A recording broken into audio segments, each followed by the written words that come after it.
Dazed, you stumble in the corner of a memory. Your perceptions are driven by an entity devoid of physical sense.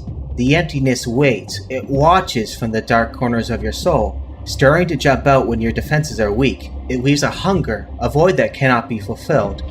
Although you have tread many paths across the plains, this new threat is all too idle. It is intelligent yet silent.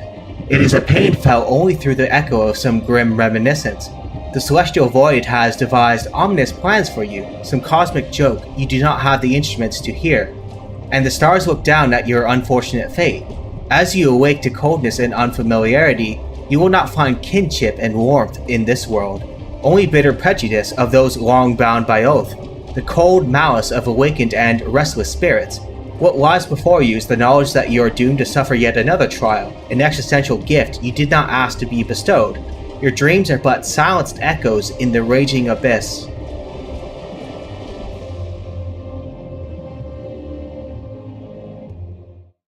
Mosantir is home to hardened and individualistic spirits. On the border of Rashomon, existing as a tempting challenge to the Wizards of Thay, its people are accordingly suited to the arcane. They are superstitious people, and for good reason.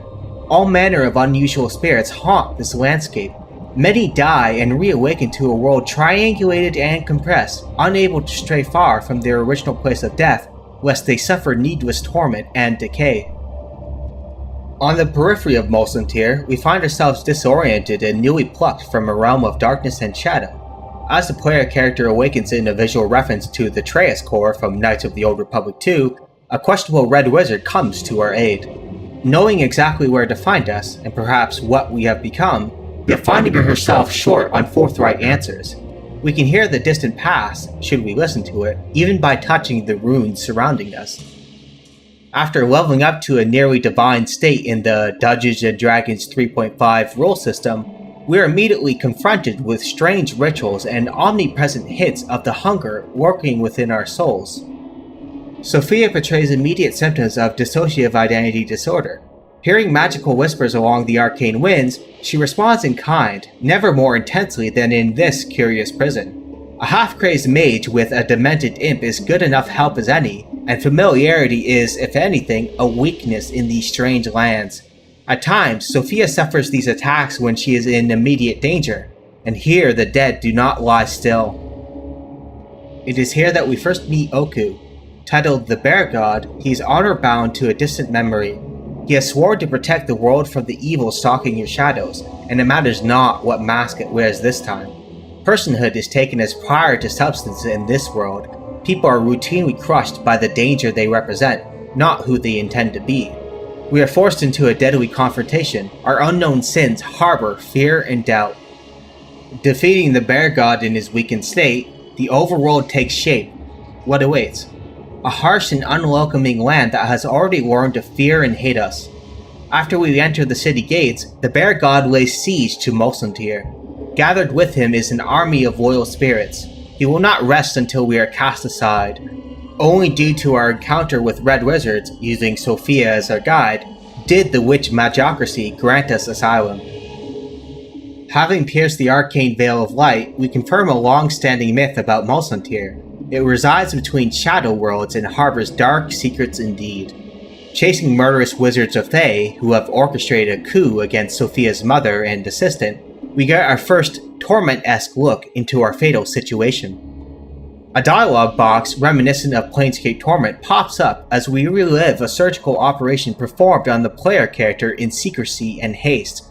Answers are scarce, as is natural, but we know that the primary campaign ended in obscurity and bitterness. Our old companions are implied to be dead, and the world hates and fears us. So be it. We must accept even the darkest fates to defy the tyrannous stars. Liana, the first mask we have dispelled, though we do not know it yet, lies dead, and so with it does Sophia's North Star. Lacking a mentor, we are called to rely on our own muscle and skill. Suspicion and consternation clouding our footsteps, we are given a slight reprieve. Our involvement in opposing the Red Wizard plot blunts the witch's righteous fury. We may recruit Catelyn the Dove as her sisters fear the worst in her studies of shadow and myth, or Gon, one of the few criminals inhabiting the city's rudimentary jails. Echoing Knights of the Old Republic 2, we We find assistance from the destroyed, the used, and the damned, those who possess noblesse of spirit, who have been defiled by circumstance and chance. Gone is a charming hagspawn weaving words ably to mask uncertainty and fear. His essence precedes existence. His crime is the passive ability to walk dreams and, by proxy, read mortal minds. Gone favorably responds to charm and wit. Banter soothes his undefined and insecure soul. Just as well, we do not need perfect beings. Here reigns survival of the most interesting. As we shall later see, Gone has lived a lifetime of strengthening lies. His past is brighter than he could ever believe, but this misperception left him well maladjusted. For now he carries the weight of two worlds, walking through dreams while his physical vessel, his nervous system, feels the greatest strain. Catelyn is a dead heretic with no storm left to weather, afraid to admit that her new god can't sustain her spirit. Having left Kalimvor, the reigning god of death, in her heart burns an eternal crusade against the wall of the faithless, a special hell reserved for those who do not adhere to any deity. Catelyn could no longer serve the excessively despondent Kalimvor, as his priests blithely comfort the dead and dying, soothing their fears with a glyphic shroud of glorified lies. As we journey across this fractured and bleeding world, we will find hints of her utter centrality to present-day events. For now, it is enough to notice that she praises heroes in names long forgotten. Her battle cries give way to her true nature. She resides in the shadow of Mulsantir, an unyielding reflection of the Death Temple, when it was once built for Merkel. The naked eye displays a center of worship toward Kalimvor, but here in this land of shadow, the past echoes defiantly. Enlisting the aid of those who cringe at senseless cruelty, our steps are haunted by judgment and ignorance. The mood temperature reaches a boiling point, and holy spirits await to effect their wrath. Mulsantir thus participates in the cold consecration that keeps the demiurge extended and fed, to bring wrath upon ourselves with mutual carelessness and sanctified superstition. A stranger who has offended some ancient deity is quickly shunned and mistrusted. So deep does prejudice run. From betrayal amounts sorrow, and the only way out is through.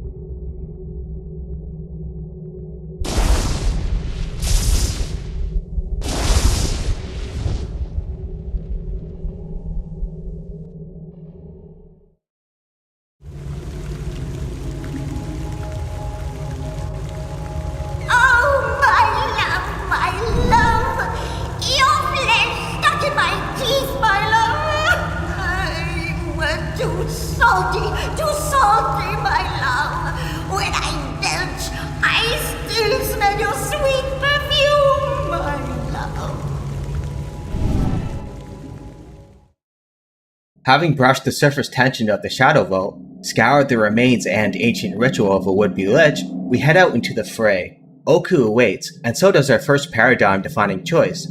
Upon defeating his sizable spirit army, Oku is sustained by belief. To slay his companions is to make him vulnerable. We can either resist the Spirit Eater or feed it.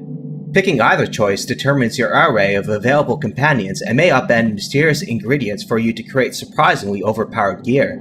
Should you choose to spare Oku, he will pledge loyalty to you, an all too familiar pledge, for he already served the previous Spirit Eater. The Traeus core reference we enjoyed early in the game was a self-constructed tomb of one who bore this curse.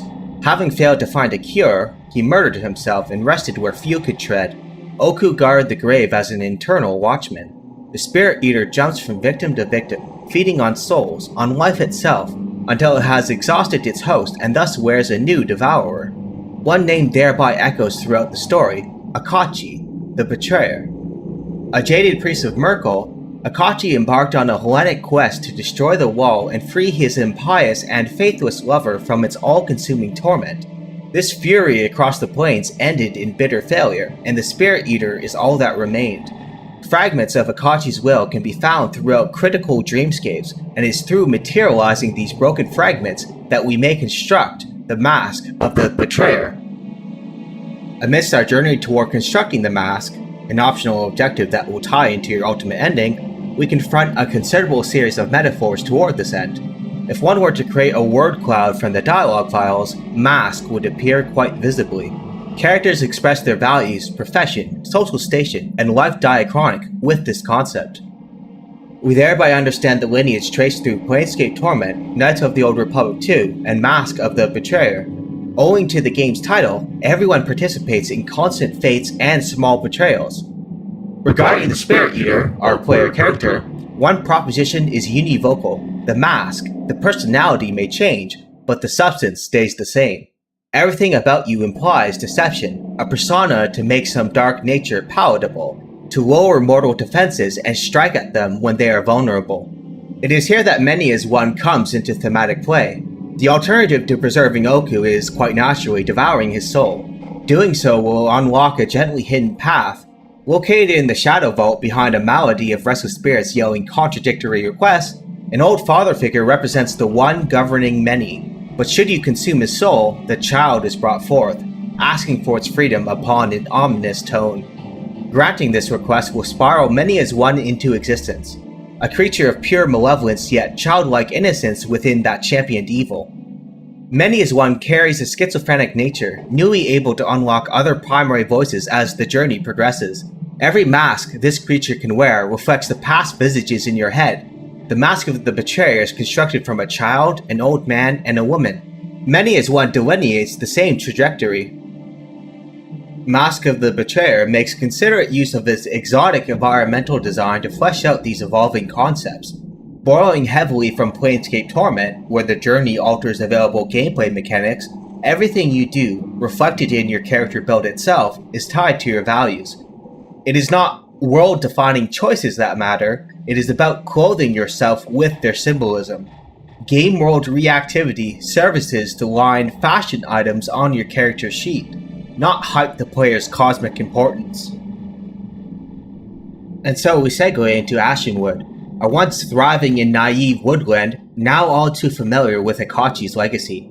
It has been devoured again and again. All that remains is a trembling spirit, transparent and adjacent to the glistening void. You are instinctively called to this location, like many spirit eaters before you. We may repeat that process or breathe new life into the land. A torrent of exquisite agony surrounds us. The Burning Man, a criminal condemned to burn forever for his past transgressions against the forest, is one testament to this. Initially coded for some quote-unquote evil playthrough, his tale is instead tragic and sympathetic. To reject his poisoned words seems like spiritual defeat. We find a similar thematic resonance with a winter hag who lives in the northeast, buried underneath the only semblance of seasonal ice in this bruised and beating land. Two curious spirits, camped underneath a sacred tree, want to bring this hag to ostensible justice. Yet what does that entail? Suffering and punishment. Regulated vengeance clouds the concept. Despite the Dungeons & Dragons alignment system shifting heavily toward good and evil patterns, true to their nature, Obsidian bends around these limitations. Their graceful ability to implement binary mechanical systems yet right around them is a starkly contrastive aesthetic that lingers with the player. We get the sense that nominal justice trumps compassion and, in the end, substantive justice. Ritual and regularity have displaced empathetically engaged morality. The planes turn, and justice does not drive them. Ashenwood wears familiar tropes of green woodlands being poisoned for the sins of moral deeds like a well-tailored glove. Amidst this place of blemish and beauty, there are no limits to power. Whether we manifest ascetic endurance or predatory indulgence, the Spirit Eater may test themselves on this sacred ground. Each primary choice to deal with the Green Man, the residue forest spirit coextensive with its general life, shapes the campaign to come and affects various side quests therein. To reach the apex of life is to walk in a vale of tears, and how much littered suffering paves the way. As the wheel turns, our journey defines our raid conversational standstills. Catelyn the Dove feeds us the knowledge that she led the Second Crusade against the Wall of the Faithless. Her interest in the Betrayer's Gate was no accident. She has the zealotry of a true revolutionary. Wrapped into a mold defined by Mount Celestia, she chafes against an all-too-familiar strain. Those who believe that youthful fire must be tamed by learning the rules and regulations. Betrayed and preserved by her grandfather, the Second Crusade ended the second it began. Kalimvor thus learned of her intentions and settled for tame retribution. to be cast out and exiled, a fallen angel. Her wings have been clipped, but steadfast she remains, a mortal challenge to all who cloak immorality under the guise of piety. In all things, Grandfather saw process and order and ritual, and that is what he tried to teach me when he told me of the First Crusade. But those are abstracts that orbit a purpose. If the purpose is flawed, what meaning do process and ritual have? Only one question remained in my mind, so I spoke it. Why must the universe be so? Grandfather answered, resolved with, "What is there to be done?" To him it was a statement. To me, it was a question. It is that question that is the torch that leads my way in shadow. I know what must be done. Gon's paradigmatic dialogue flows are centered around the sunken city. Having evolved from Knights of the Old Republic 2, where many scenes scored in the Ebonhawk, Obsidian achieved world-sensitive dialogue triggers. Although deducible from his early dialogue and the location description, the sunken city features eminently missable content for Gon. Throughout the labyrinth, a lone hag sings her lamentations in mad rhythms. Here we meet his mother, standing as a complete refutation of his worldview. Gon's strength stems from his hyper-independence and radical acceptance of a grim path. It shakes his identity to the core to learn his mother didn't cast him aside, but lost everything for his sake. Even as Gon's father was eaten alive for the crime of their illegal union, he was smiling at the child all throughout. Emotional damage is not so easily undone, but through the eyes of Gon, we behold a person recovering from the deepest cuts therein. At one time, long ago when I was the dreamer in his cell in Mulsantir, I did not believe that another would offer themselves up to save me. It is easy to forget such kindnesses when walking these lands. Now I find myself in the unfortunate place of being tempted to offer myself up to save you. A strange turn in the road, I think, but an important one. Having traced the primary plot points of Catelyn and Gon, we touch upon a united theme illuminating the darkness. When one is forsaken by creed or deity, their soul demands the innermost strength. Catelyn has felt the hypocritical deceit of Kalimvor. Gon sees the inside joke residing underneath all things.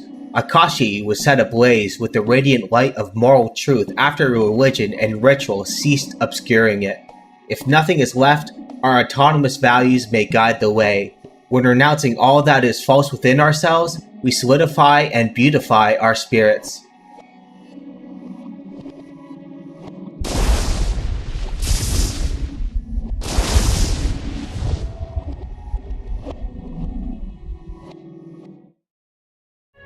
When you go before Kalimvor, little dove, see what he says to your reasons and your appeals. Ask him to dispense with ritual, with the agonies of the war, and listen to his answer. At that moment you will fall. You will know that the planes turn, and justice does not drive them. The sunken city also hosts the Coven, who are dislocated by shadow. Lake Mulsantir is glistening and desolate, serving as a bridge to strange lands, hosting nothing but monsters by daylight. The Spirit Eater curse makes it risky to rest there. The soft permadeath feature impresses itself on the player, lowering your stats and causing death should you fail to feed or starve your hunger in the right ways. But such is the life Akachi defined for us. The Coven keep all would-be guests in limbo. Moving through the queue either by diplomacy or force, the Coven do not willingly grant us audience. Attempting to bury us within the bowels of the earth, we cut a violent path toward their dreaming collectivity. The Coven trade in secrets obtained by dreams, images and memories long forgotten to time. They share consciousness when in slumber, observing mortal dreams and sharing their secrets with only a chosen few. Here we see the mirror images of Lyanna and Nephris, red wizards known to Sophia in suspicious ways, confront the Coven for an answer to the Spirit Eater curse. This encounter did not escape their dreams. As such, we receive this reconstruction as our revelation.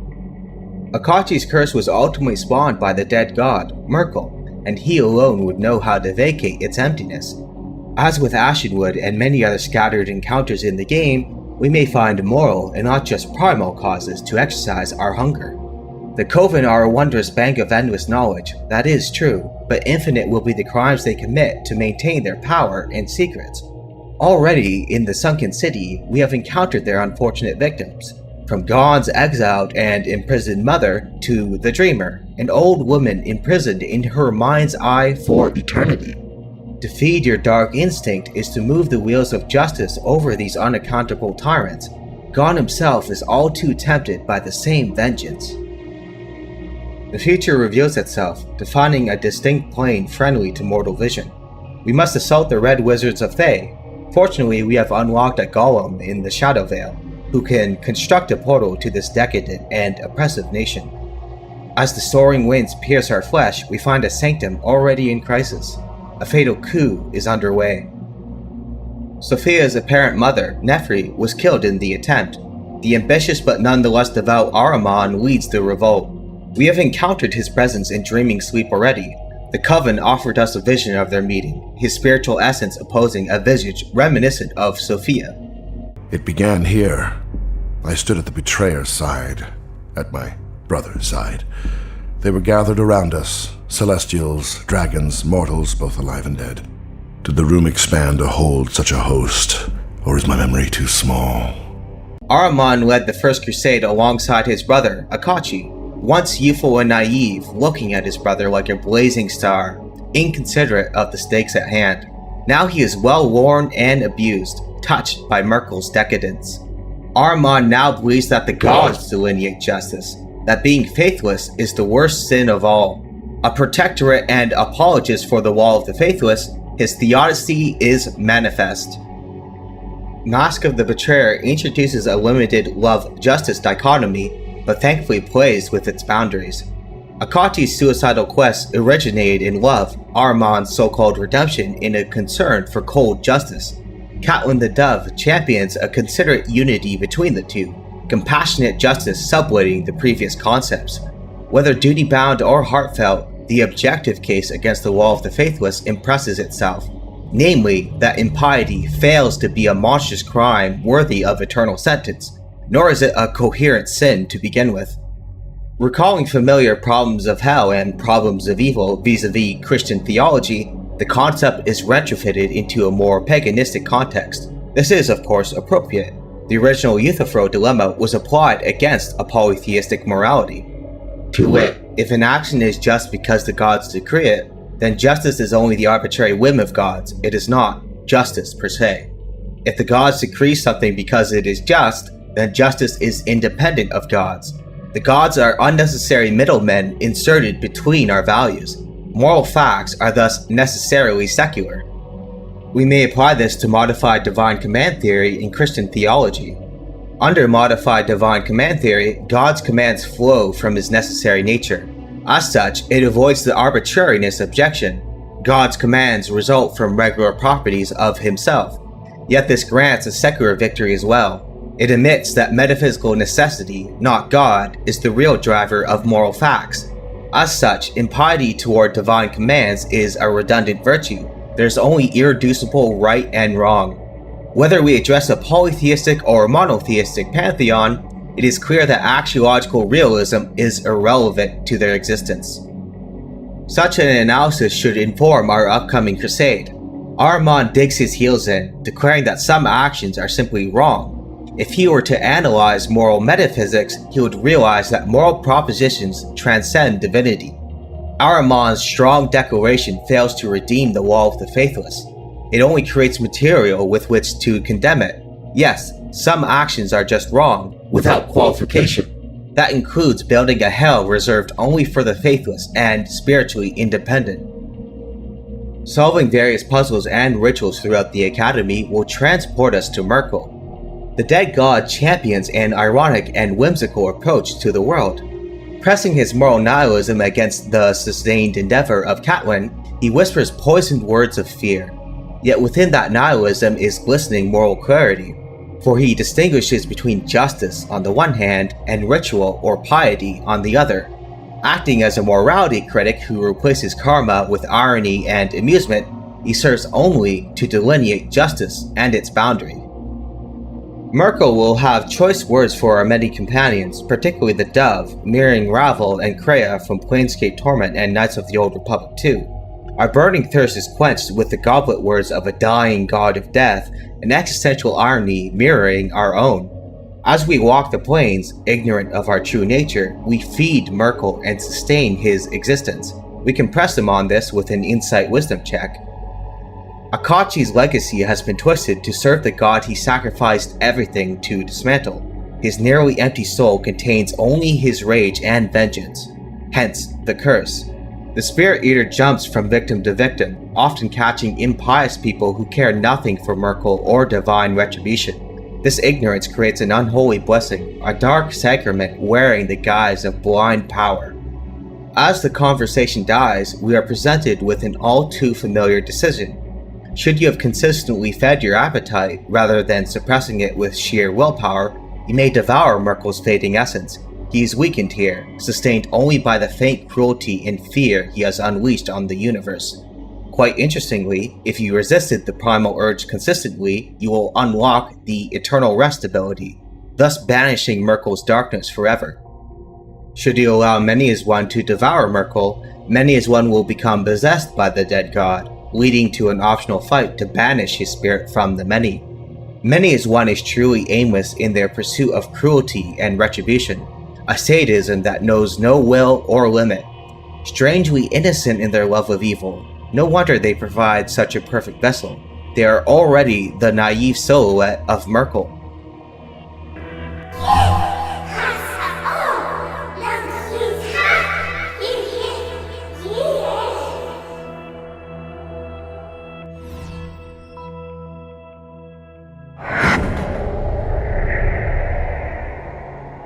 Leaving the personification of malice behind, we find ourselves underneath the Thay Academy.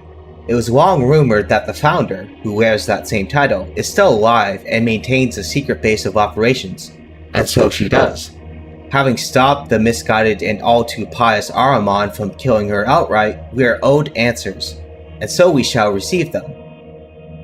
Sophia's dissociative identity disorder comes into play. At that moment, it reaches total dissolution. The founder is a withered mirror image of Sophia, which is no accident. It is revealed that Liana, Nephris, and the founder all participate in the same essence. They are the same person split into separate roles, each one personifying a particular strength or talent of the founder. Sophia is all that was best in the original source, virtue and compassion manifested. As Merkel hinted earlier, everything about our path seemed planned, orchestrated from the start. The founder tore the silver shard of Gith from our chest, placed us in the Barrow, and infected us with Akachi's curse. This operation is what we saw in the Torment-esque vision under the Shadow Vault. As Merkel and the founder echo in union, only love could be so cruel. Having interrogated an ostensible answer out of Merkel, the founder would have us dissipate Akachi at the Wall of the Faithless, wielding the reconstituted Sword of Gith as our unholy weapon. Merkel theorized that if a Spirit Eater could tear their soul from the Wall of the Faithless, Akachi's soul would lose all magnitude and thus embrace the void. Ahriman's coup and Liana's death were unfortunate turns in her plan, and as she admits, we would have never known of her existence should she have had her way. The founder would repeat this process 1,000 times to free Akachi from suffering. We are offered a chance at vengeance, but it is a victory that would ring hollow. Even in evil playthroughs, such an act feels like defeat. It is best to simply turn our back on this hurricane of arcane lies. Akachi, the player character, Catelyn the Dove, and Sophia all share one unitary theme. Having isolated themselves from static social currents, they find definition in specialization and separation. Sophia is the concentrated virtue of her oversoul. The Dove champions in idiosyncratic justice raging against gods. Akachi lost faith in routine and ritual. What started as a concern for his love became a fury that would tear down the heavens. Only by exploring our many Zarathustrian caves do we become who we are.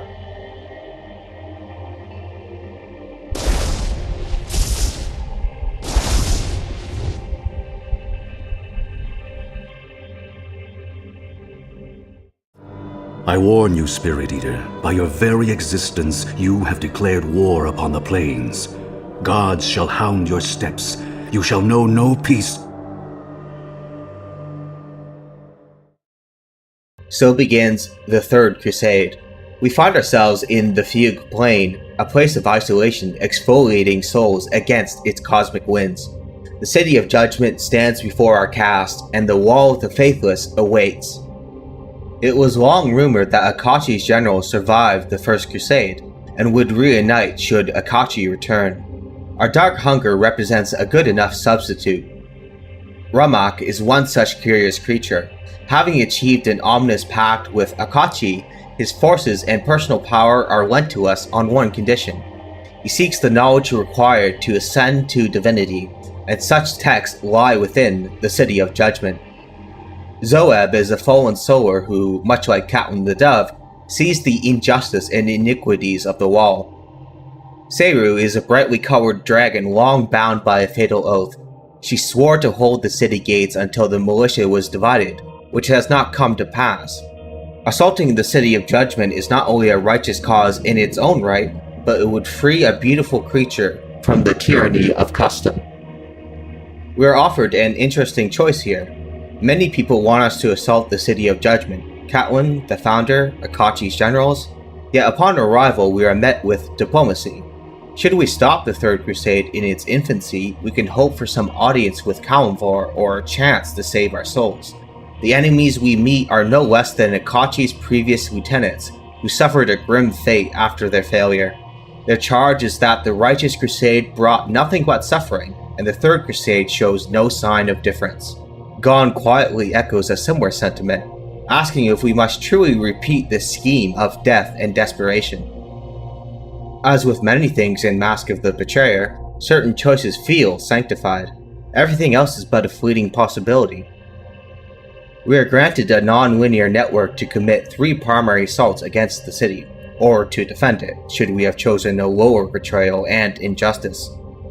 One question remains pressing and disturbing. Why hasn't Kalimvor himself intervened?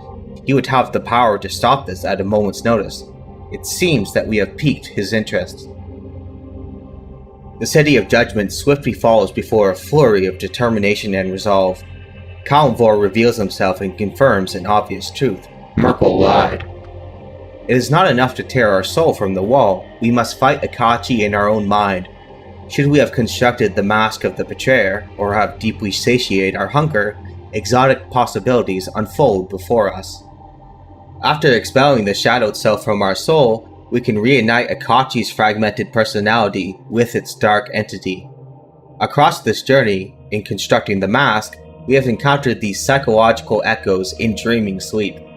Should Akachi remember who he is in such a weakened state, the hatred sustaining the curse will be lifted. We free ourselves and the plains in one stroke. Contrary-wise, choosing to devour his remaining essence will give us root axis control over the Spirit Eater. We will eternally hunger, oh yes, but it shall no longer direct itself inward. The player character can trade one curse for another, a legacy of destruction and bliss. Lacking these options, we may merge with Akachi and forever contain the curse in the Fugue Plane, or otherwise expunge it from ourselves, where the Spirit Eater's legacy will live on and consume many lives. The so-deemed evil ending, overcoming the curse by embracing it, delivers a triumphant and satisfying tone. All other options feel like submission and compromise. Kalimvor is, after all, still above us in power. He will not permit us to destroy the wall. He tolerated our assault because we may yet resolve the Spirit Eater curse. Catelyn chastises the present god of the dead for his complacency. His only defense is that he's seen what happens when mortals turn away from the gods, that the wall prevents a network of greater evils. Such a response rings hollow. The plane spun just fine long before Myrkul created the wall. As Myrkul himself once said, for his pragmatism, Kalimvor can be the cruelest deity of them all. Mask of the Betrayer challenges us to observe what it means to be virtuous and decent in a structurally conservative world, where injustice and technocratic regimentation reign supreme. In such a horrifying world, is not even outright murder and chaos preferable? A Nietzschean dialectical evil to make way for cultural progress? That was my conclusion. As such, I am happy to unleash untold horrors on the plains, so long as it takes a few conceited gods with me. The plains turn, and justice does not yet drive them. Discerning what is right and good in a fallen world is to walk unusual terrain. It inspires schizophrenic and wondrous works of fiction, such as the Witcher series, where some orange and blue morality conquers the blackest light. When many relent to the Ouroborean seduction of foreknown doom, the life of resistance obtains great meaning. To put everything into the fight and stand against divine machinery, that is our unholy indictment against all static patterns which aim to naturalize oppression and decay. Carrying the torch of virtue is an act supplemented by many available material, from meditation to video game art. To look into yourself and find what looms behind the veil of life, that is an opportunity one should not pass up. As such, I would like to offer my now signature thanks to those who helped make it possible. People such as Sarah Neste, Eppinger, Gustav Schiel, Effibrew, Palomar, Fall from Space, Thanatus, Rania Hale, Joachim, and No Name. And to those who remain anonymous, and all who have silently supported me throughout the years.